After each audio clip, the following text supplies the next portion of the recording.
आज की क्लास में हमारी जो चर्चा है वो है इंटरनेट के टूल्स। मिला क्या? अगला टॉपिक कौन सा है? Internet tools. ठीक है, प्रोटोकॉल्स भी है उसी में, उसको अपन इसी से पढ़ लेंगे।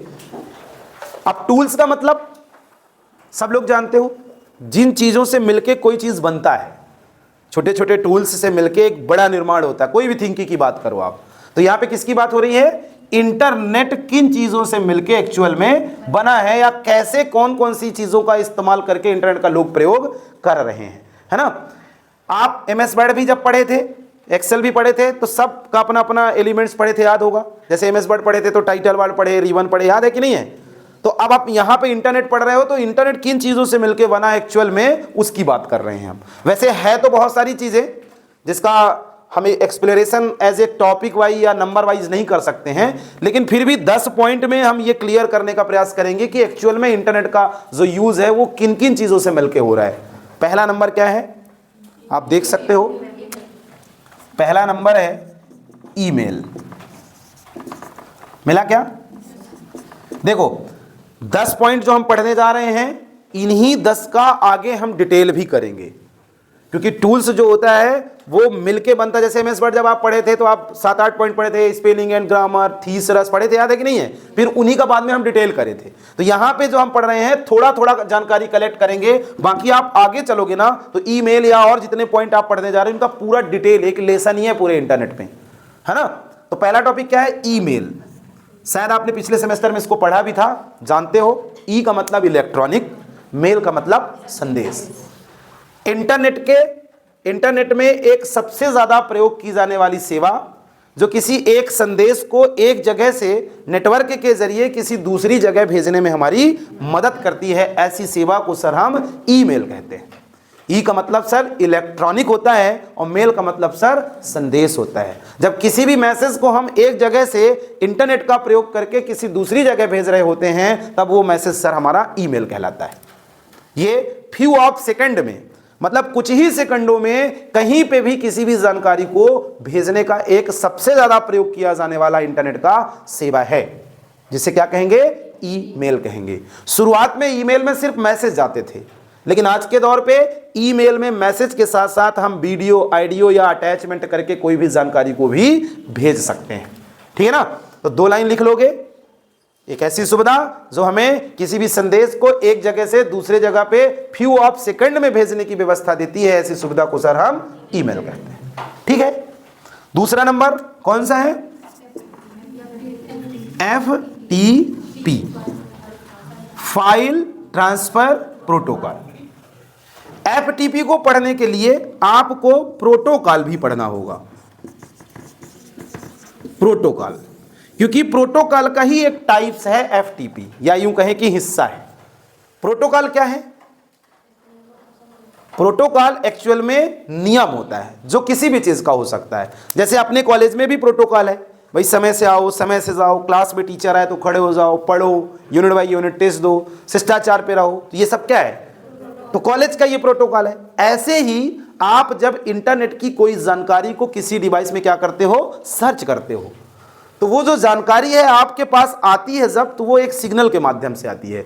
उन सिग्नल्स में बहुत सारे नियम लगाए जाते हैं कि आप कैसे जानकारियों को अलग अलग करके पॉकेट के रूप में डिवाइड करके डिवाइस तक पहुंचाओगे, या आप कोई जानकारी कहीं भेज रहे हो तो कैसे वो जानकारी अलग अलग पॉकेट में बदल के फिर सिग्नल में बदल के सर्वर के माध्यम से किसी दूसरी जगह पे क्या होगी? जाने वाली है। तो नियमों के एक व्यवस्थित समूह को क्या कहा जाता है? प्रोटोकॉल कहा जाता है, जो इंटरनेट से किसी भी जानकारी को आपके डिवाइस में लाने और ले जाने में अहम रोल अदा करते हैं। समझ गए ना। ये जो नियम होते हैं ये पॉकेट के रूप में होते हैं, आपके पूरे मटेरियल्स को अलग अलग भागों में क्या कर दिया जाता है, बांटा जाता है, और वो सिग्नल के रूप में आपके डिवाइस तक क्या करते हैं, आते हैं। ठीक है, वो दिखता नहीं है आपको, लेकिन अगर आप इमेजिन करो तो आपको समझ में आएगा कि सिग्नल होता है कहीं ना कहीं, क्योंकि बिना सिग्नल के, अगर सिग्नल ना हो तो कुछ ऐसी जगह पे हम जाते हैं जहां मोबाइल नेटवर्क ही नहीं पाता, मतलब सिग्नल है तब तो नेटवर्क है, और सिग्नल ही एक तरीके का क्या है, अगर आप समझो तो प्रोटोकॉल है। और प्रोटोकॉल्स में ही एक टाइप है जिसका नाम है फाइल ट्रांसफर प्रोटोकॉल। आपकी फाइल्स को एक कंप्यूटर से किसी दूसरे कंप्यूटर में कॉपी करने की जो सुविधा देता है, ऐसे प्रोटोकॉल को सर FTP या फाइल ट्रांसफर प्रोटोकॉल के नाम से जाना जाता है। आपकी फाइल, समझ गए ना, फाइल में कुछ भी हो सकता है, आपके कंप्यूटर में भी रहे और एक कॉपी दूसरे के कंप्यूटर में भी चली जाए। ये दिखता नहीं है FTP, ध्यान रखिएगा, लेकिन जब आप कुछ जानकारी यहां से भेजते हो कहीं और, तो वहां पे कौन सा प्रोटोकॉल कनेक्ट होता है? FTP बन जाएगा। एक दो लाइन की परिभाषा बताना है। FTP का पूरा नाम फाइल ट्रांसफर प्रोटोकॉल होता है। यह हमारी किसी भी फाइल्स का एक कॉपी एक कंप्यूटर से दूसरे कंप्यूटर में भेजने में अहम रोल अदा करता है। ऐसे प्रोटोकॉल को सर FTP के नाम से जाना जाता है। ठीक है, तीसरा पॉइंट कौन सा है? Domain name. डोमेन नेम, आप इंटरनेट से कोई जानकारी जब सर्च करते हो, आपने पढ़ा है कि इंटरनेट दुनिया की सारी जानकारियों का क्या है? कलेक्शन है। दुनिया की सारी जानकारी इंटरनेट में पड़ी है। अब आप कोई जानकारी एक्चुअल में सर्च कर रहे हो, तो उसके लिए प्रयोग किया जाने वाला एड्रेस, अर्थात इंटरनेट में पड़ी हुई दुनिया की सारी जानकारियों में से एक्चुअल की जानकारी जो आप सर्च करना चाह रहे हो, उस जानकारी को दिलाने वाला एड्रेस ही डोमेन नेम कहलाता है। अर्थात आपके डाटा की सर्वर में पहचान कराता है। डोमेन नेम आगे अभी हम पढ़ेंगे, ये 3 प्रकार का होता है। जैसे अगर हम कहें कि आप लिखते हो www.google.com.in, ये है और ये क्या कहलाता है?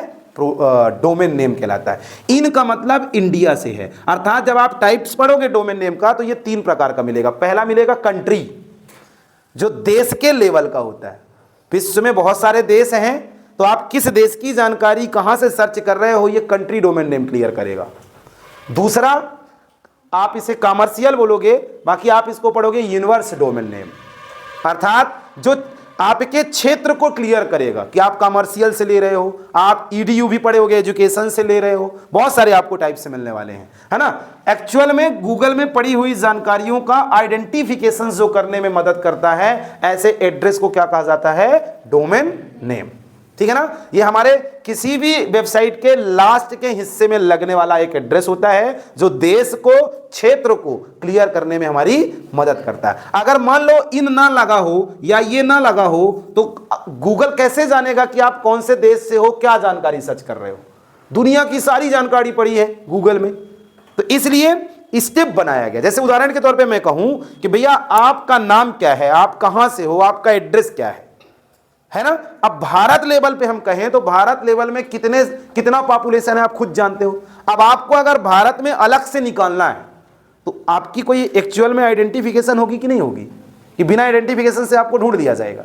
उदाहरण के तौर पे आप यहाँ पे 30 लोग बैठे हो, अब 30 लोगों में किसी को अगर हमें बुलाना है, तो आपका कोई एक आइडेंटिफिकेशन होगा कि नहीं होगा? आपका नाम होगा। अगर आपका नाम हम ना जाने या आपका कोई नाम ना हो, तो हम आपको कैसे बुलाएंगे? फिर ऐसे कहेंगे ए भैया, कैसे जानेंगे बताओ। और अगर हम बुलाएंगे, इशारा समझते हो तो ठीक है, लेकिन अगर नाम है आपका, तो आपकी पहचान है। तो गूगल में पड़ी हुई जानकारियों का जो एक्चुअल में आइडेंटिफिकेशन कराता है, ऐसे कलेक्शंस को या ऐसे एड्रेस को क्या कहा जाता है? Domain name. अभी हम आगे डिटेल से भी पढ़ेंगे। चौथा नंबर कौन सा है? HTML। चौथा पॉइंट है HTML, hyper text markup language. इसका पूरा नाम क्या है? Hyper text markup language. एक ऐसी भाषा जो गूगल में पड़ी हुई जानकारियों के निर्माण में अहम रोल देती हो, या यूं कहें जो वेब पेज, होम पेज और वेबसाइट को बनाने में हमारी मदद करती है, ऐसी भाषा को सर HTML कहते हैं। इंटरनेट में एक्चुअल वेबसाइट का कलेक्शन है। इंटरनेट में टोटल क्या पड़ा है? वेबसाइट पड़ा हुआ है। तो वेबसाइट को बनाने में जो हमारी मदद करती है, ऐसी भाषा को सर हम HTML कहते हैं। सिर्फ HTML बस नहीं है, और भी भाषा है मार्केट में। जैसे HTML के अलावा आप PHP पढ़ोगे, ASP.NET पढ़ोगे, C# पढ़ोगे, जावा पढ़ोगे, जावा स्क्रिप्ट पढ़ोगे। अगर आपको डेवलपर बनना है तो आप ये लैंग्वेजेस पढ़ोगे, समझ रहे हो ना। लेकिन पीजीडीसीए की लेवल पे एक लैंग्वेज दी गई है जिसका नाम क्या है, HTML। ये आपके दूसरे यूनिट में मिलेगा डिटेल से, दूसरी और तीसरी यूनिट में यही है ना। तो एक ऐसी भाषा जो हमें वेब पेज, होम पेज अर्थात वेबसाइट के निर्माण में हमारी मदद करती है, ऐसी भाषा को सर क्या कहा जाता है, HTML कहा जाता है। बता लोगे? इसका पूरा नाम हाइपर टेक्स्ट मार्कअप लैंग्वेज होता है। यह वेबसाइट को बनाने में अहम रोल देती है। ऐसी भाषा को सर हम HTML कहेंगे। ठीक है।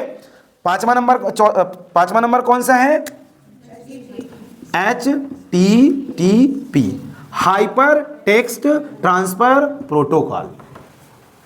Hyper text transfer protocol. वैसे हमने प्रोटोकॉल अभी एक ठो ये पढ़ा, एक ठो और आ गया, अभी और भी आने वाले। प्रोटोकॉल बहुत सारे हैं, सबका अपना अपना अलग अलग काम है, लेकिन सारे प्रोटोकॉलों में से प्रमुख प्रोटोकॉल अगर देखा जाए तो वो कौन सा है, हाइपर टेक्स्ट ट्रांसफर प्रोटोकॉल। यह एक ऐसा प्रोटोकॉल है जो प्रत्येक एड्रेस में ऑटोमेटिक लग जाता है और आपकी जानकारियों को आपके स्क्रीन पे या आपके डिवाइस में लाने और ले जाने में अहम रोल अदा करता है, जिसका नाम क्या है, HTTP। आप गूगल पे कोई जानकारी सर्च करे होगे कभी तो आपने देखा होगा HTTP/www, ये दो चीज ऑटोमेटिक लग जाती है। देखा आपने कभी? आप भले डालते हो, मान लो आपने डाला व्यापम, डाला IRCT, डाला या और जो भी शॉर्टकट तरीके से साइट डाली, आप गौर करिएगा, अपने मोबाइल में भी देखिएगा, एड्रेस बार में ऊपर ये और ये ऑटोमेटिक लग जाएगा। अर्थात HTTP एक ऐसा प्रोटोकॉल से है जो हमें किसी भी जानकारियों को हमारी स्क्रीन पे लाने या हमारी जानकारियों को कहीं भेजने में अहम रोल अदा करता है। ऐसे प्रोटोकॉल को सर HTTP कहते हैं। पूरा नाम तो जान ही गए हो। अगला नंबर कौन सा है? URL। Uniform resource locator. अभी हमने डोमेन नेम के बारे में पढ़ा कि एड्रेस में लगने वाला एक अहम हिस्सा जो वास्तविक पहचान में हमारी मदद करता, ऐसे एड्रेस को डोमेन नेम कहते हैं। अब हम पढ़ने वाले हैं कि इंटरनेट से जानकारियों को सर्च करने वाले एड्रेस को ही क्या कहा जाता है, URL। आप कोई भी चीज सर्च करो, जैसे आप सर्च करो, मान लीजिए HTTP www, मान लो गूगल ही सर्च करते हैं, google.com.in। अपन ज्यादातर इतना डाल देते हैं, डालते हैं कि नहीं डालते? लेकिन गूगल आपको इतना साथ में दिखाने का काम करता है। अब मैं कहूं कि आप भारत में कहां पे हो, आपका लोकेशंस क्या है, आपका एड्रेस क्या है, कोई ना कोई एक एड्रेस होगा कि नहीं होगा, जो आपके घर के नंबर से लेके भारत तक में जाके क्या होगा, खत्म होगा। जैसे आपका घर का नंबर, वार्ड नंबर, ठीक, मकान नंबर, फिर आपका नाम, आपके पिताजी का नाम, फिर आपका गांव का नाम, गांव के बाद फिर आपके तहसील का नाम, फिर तहसील के बाद आपके डिस्ट्रिक्ट का नाम, फिर ऐसे करके देश का नाम। तो ये पूरा एड्रेस लिखते हो कि नहीं लिखते हो, तब आपकी पहचान होती है पूरे भारत में। समझ रहे हो ना? तो एक इंटरनेट में पड़ी हुई जानकारियों को प्राप्त करने वाला एड्रेस ही क्या कहलाता है, URL कहलाता है। इसका पूरा नाम यूनिफॉर्म रिसोर्स लोकेटर होता है, जो हमें किसी भी जानकारी को सर्च करने में अहम रोल देता है। आप किसी भी जानकारी को इंटरनेट से सर्च करोगे तो उसके लिए एक एड्रेस यूज करोगे कि नहीं करोगे, वेबसाइट यूज करोगे कि नहीं करोगे, वो जो वेबसाइट होती है उसी को क्या कहा जाता है, URL। आगे हम पढ़ने वाले हैं कि URL दो प्रकार का होता है, एक होता है एब्सोल्यूट और एक होता है रिलेटिव। एब्सोल्यूट का मतलब जब हम पूरा डालें, किसी भी साइट पे जाएं और उस पे पूरा एड्रेस डालें, या अपन एड्रेस बार पे जाएं उसमें पूरा एड्रेस लिखे, जैसे अभी हमने लिखा, तो जब हम ये पूरा लिखेंगे तो वो कौन सा URL कहलाएगा, एब्सोल्यूट कहलाएगा। लेकिन हम किसी एड्रेस बार में जाके थोड़ा सा लिख दें, जैसे व्यापम लिख दें, है ना, IRCTC लिख दें, ई आधार लिख दें, लिखते तो इतना है ना, लेकिन वो ले पूरा लेता है। तो जो आधार डाला जाए उसे रिलेटिव URL कहेंगे और जिसमें पूरा डाला जाए उसे हम क्या कहेंगे, एब्सोल्यूट URL कहेंगे। अभी हम आगे डिटेल से इसको भी पढ़ेंगे। समझ में आया?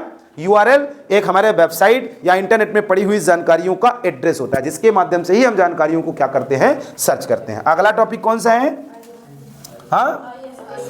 ISP।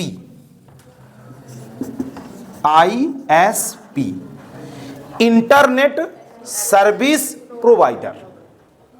हिंदी में निकालना चाहो तो कह सकते हो इंटरनेट सेवा प्रदाता, बना लो परिभाषा। इंटरनेट की सेवा देने वाली कंपनियों को ही आईएसपी कहा जाता है। आईएसपी का पूरा नाम इंटरनेट सर्विस प्रोवाइडर होता है, जिसका हिंदी रूपांतरण सर इंटरनेट की सेवा देने वाली कंपनी। अब आप जैसे इंटरनेट चलाते हो, आप लोग चलाते हो इंटरनेट कि नहीं चलाते हो? किससे चलाते हो? हाँ, मोबाइल से चलाते हो। और मोबाइल में किससे चलाते हो? हाँ, हाथ से। किस कंपनी से चलाते हो? एयरटेल, जियो, वोडाफोन, आइडिया नहीं चलाते?